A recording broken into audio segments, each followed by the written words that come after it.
Hello friends, welcome to All in All.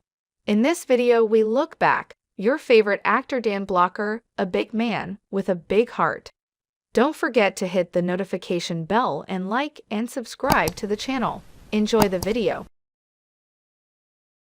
This was a weapon that enabled many men to keep on living. It was his defense against the many hostile forces he faced. Now, this Bobby Dan Davis Blocker, who was born on December 10, 1928 in the town of DeKalb and weighed 14 pounds at birth, still retains the record for the heaviest baby born in Bowie County, Texas. So, in a way, Dan Blocker, the beloved actor, began his life surrounded by an aura of fame. Dan's parents, Ora Shaq Blocker and Mary Arizona Blocker, went to O'Donnell, Texas, about 40 miles south of Lubbock, where Shaq, as he was known, scrounged up enough money to operate a grocery shop after losing everything during the Great Depression. The family lived in the back of the business in the early years, and little Dan helped out by carrying goods to customers' cars, among other things. According to one story, his father used to tease his friends by offering to pay them to hire Dan, claiming that due to the boy's size, he was destroying the store, but his size would soon prove to be an advantage. Dan enrolled in the Texas Military Institute at the age of 13 and played linebacker for the football team. His football abilities earned him a football scholarship to Sul Ross State University, where he would play football and study English. He was 6 feet 3 inches tall and weighed approximately 300 pounds at the age of 18. As he grew older, he added another inch to his height and gained a significant amount of weight. Oh, thank you so much, Willie. Where did you get him? hers hit a bump out front. Willie, for heaven's sake, what? His size and physical skills had gained him an education, but now it was going to affect the direction of his life in ways he could never have imagined. At one point, the drama club was staging Arsenic and Old Lace, and they needed a stagehand strong enough to move the heavy dummies used for dead bodies in the production, and Dan fit the bill. He fit in so well that they persuaded him to play Teddy Brewster, the deluded nephew of the murdering spinster aunts who are the drama's protagonists. Dan was hooked after experiencing the thrill of being in the spotlight, the reaction of the audience, and the sensation of the stage. He switched from English to theater as his major. He reportedly turned down offers to play professional football after graduation, and instead moved east to pursue an acting career on stage, appearing in summer stock, repertory theater performances, and eventually earning a small role in a Broadway production of King Lear. Duty calls. Then Uncle Sam called, and Dan enlisted in the Korean War, where he distinguished himself by earning the Purple Heart, among other medals, accolades, and awards. He married Dolphia Parker, whom he met as a college student in 1952, the same year he was discharged from the United States Army with the rank of sergeant. Now that he is married, he has chosen a responsible life path. Dan went back to school and earned a master's in dramatic arts. Dan accepted a job as a high school English and drama teacher in Sonora, Texas after college, and later taught 6th grade in New Mexico with a small family to support. Dan and Dolphia would eventually have 4 children, twin daughters Deborah Lee and Dana Lynn, and 2 boys, David and Dirk. Dan's every action as a teacher seemed to be leading him westward, closer to his destiny. What a wife you're going to make for somebody. Who? Anybody. I heard what happened between you and Mr. Bat. California bound. Dan settled into married life. He enjoyed being among youngsters and enjoyed teaching.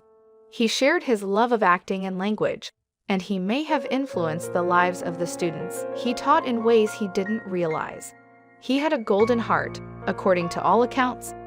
Though he may be irritable at times, he was also quick to apologize and admit when he was mistaken. He didn't relocate his family to California in search of popularity and adulation from millions of admirers. He continued to teach while studying for his PhD in dramatic arts at University of California, Los Angeles. To make ends meet, Dan began applying for television roles in the mid-1950s and was cast in tiny parts in popular westerns at the time. This reignited his interest in acting, and he began to take on new roles. He appeared in a number of popular television shows, including Gunsmoke, The Rifleman, Have Gun, Will Travel, and Maverick, in which he was able to showcase his comedic talents. In 1958, he had a recurring role in the short-lived television series Sinner and City. The termination of that show may have felt like a setback at the time, but it turned out to be a blessing in disguise, because he was available at the time to play the part of a lifetime. About the first year, and the second, the third, and the fourth, and so on. I didn't dream that the thing would go beyond the first year, and I had pretty much the same feeling every year. Bonanza. Any actor attempting to break into Hollywood would give anything to be in Dan's boots. But it wasn't until David Dordort cast him in the role of Hoss Cartwright on Bonanza that Dan decided to put his doctoral studies on hold in order to pursue acting full-time, mostly because the role was time-consuming and demanding, leaving little time for study. If Little Joe was Bonanza's heartthrob, Hoss was the series' heartbeat and very soul. Hoss, the middle son of Ben Cartwright, a wealthy Nevada widower and rancher, was not known for his brilliance, unlike the actor who played him. When it came to ladies, he was awkward and shy. He was prone to falling for pranks. Dan, on the other hand, brought to life a character who was full of love and compassion, and Hoss became a fan favorite among viewers, particularly the younger ones who could identify to his fondness for children. Indeed, Hoss had a childlike demeanor. Dan and Hoss had one thing in common. They both wanted to fight for social justice. Dan's performance as Hoss was inspired by a quote by Stephen Grellet, an 18th century French-born American Quaker missionary. "We shall pass this way on earth but once. If there is any kindness we can show, or good act we can do, let us do it now, for we shall never cross this way again." Dan became close friends with Lorne Greene and Michael Landon throughout his time on site. His TV family was just like his real-life relatives. During the season, they were together from 7 a.m. to 9 p.m. 5 days a week, and they frequently socialized off-set. Dan was Michael Landon's best man at his wedding to Lynn No. Despite the fact that Bonanza took up the majority of his time, Dan managed to feature in a number of films, including Come Blow Your Horn and Lady in Cement, both starring Frank Sinatra. Dan had long moved his parents to California to be closer to him, but the little town of O'Donnell didn't forget their adopted son. His stardom on Bonanza made him the darling of his friends and neighbors back in O'Donnell, Texas. They had a good laugh remembering the studious young boy, whose nose was usually in a book, now on the back of a horse, galloping into their living rooms every Sunday night. A routine operation. Dan checked into a Los Angeles hospital on May 13, 1972 for routine gallbladder surgery.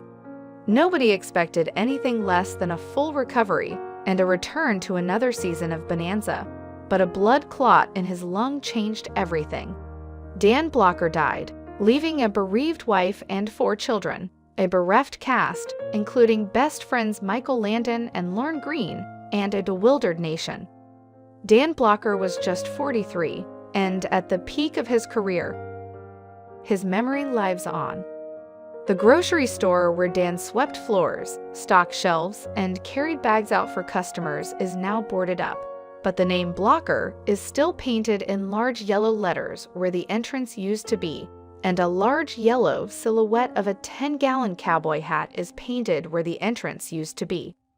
A chamber of the O'Donnell Heritage Museum is dedicated to Hoss memorabilia, and a small lot in Courtyard Square has been converted into a memorial garden, complete with a life-size bust carved by artist Glenna Goodacker. The commissioned portrait was installed in 1973. Dan was a regular guy in real life, a family man who adored his children, adored his wife, and was devoted to his friends. He put in long hours and held firm in his convictions. He was passionate about acting, but he was also aware that he needed to support Dolphia and their children.